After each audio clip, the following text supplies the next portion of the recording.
Boyz n the Hood is a 1991 American drama film written and directed by John Singleton in his feature directorial debut.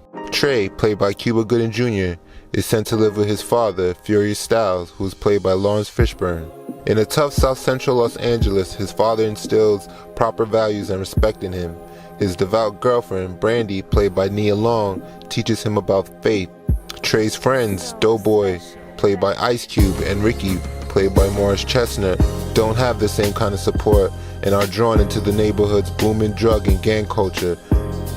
Today, we bring you 10 facts you didn't know about Boyz n the Hood. Welcome to the Life Television.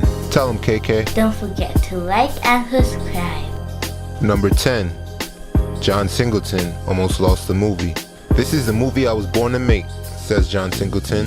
While working at Columbia Pictures, Singleton got his own script passed all the way to the studio's chief, Frank Price. He was offered $100,000 for it on the condition that he let someone else with more experience direct it. Singleton refused to allow anyone who did not grow up in South Central LA to direct it, and insisted it had to be himself only. Number 9. Spike Lee influence.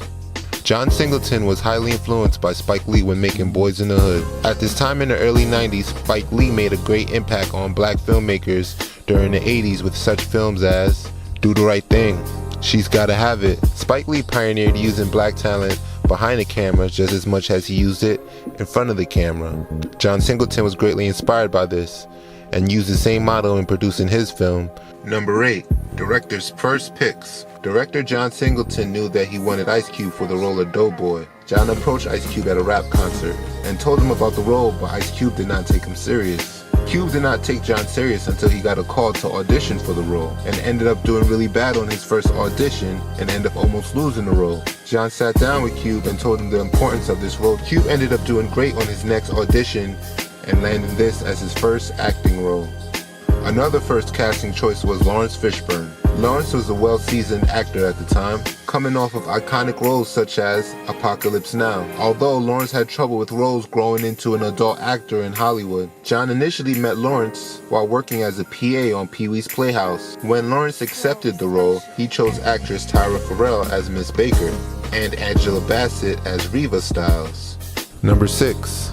Partly biographical.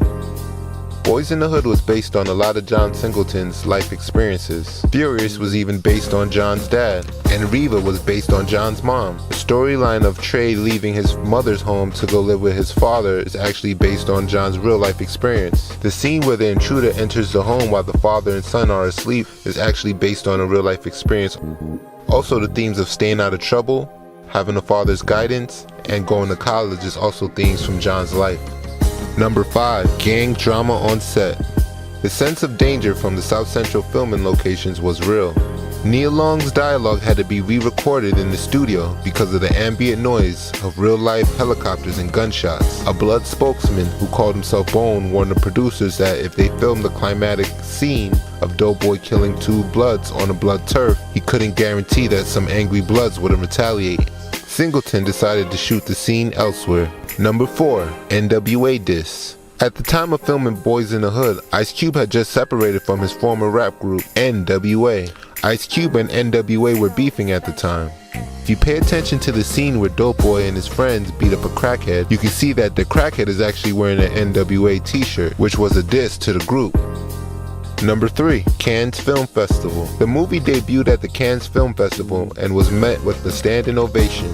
It was John's first time out the country, and he never pictured the movie being played outside of his neighborhood. Once Ice Cube saw the reaction of the crowd, he knew the movie would be much bigger than he thought it would be. Number 2.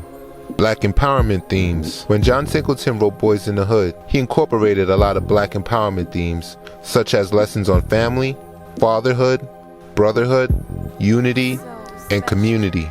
One of the biggest themes was gentrification. In the scene, Furious Styles speaks to the community about the dangers of gentrification. That scene was actually based on John's father, who would tell him the same thing. Number 1. Youngest Best Director Oscar nomination. John Singleton was nominated for the Best Director Oscar at the age of just 24, making him the youngest director ever nominated for the award at the time. Singleton was hurt when he lost the award to Jonathan Demme. Boyz in the Hood was a successful film that birthed the careers of Cuba Gooding Jr., Lawrence Fishburne, Nia Long, Ice Cube, Morris Chestnut, and even John Singleton. The movie was a great influence and a classic in today's culture.